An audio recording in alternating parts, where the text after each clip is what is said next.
વડોદરા પાલિકાના પૂર્વ ઝોનમાં ડ્રેનેજ પ્રોજેક્ટનું પોત પ્રગટાયું. વારસિયા રિંગ રોડ પર રૂપલ સોસાયટીમાં જ ફરી એકવાર ભૂવો પડ્યો. વડોદરા શહેરના અલગ અલગ વિસ્તારોમાં તો નાના મોટા ભૂવા પડ્યા જ છે.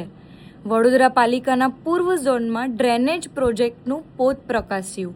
વારસિયા રિંગ રોડ પર રૂપલ સોસાયટી પાસે એક જ જગ્યાએ ફરીવાર ભૂવો પડ્યો હતો, જેના કારણે સ્થાનિક રહીશોને મુશ્કેલ હાલાકીનો સામનો કરવો પડ્યો છે. બેરિકેડ લગાવીને સંતોષ માનતું તંત્ર.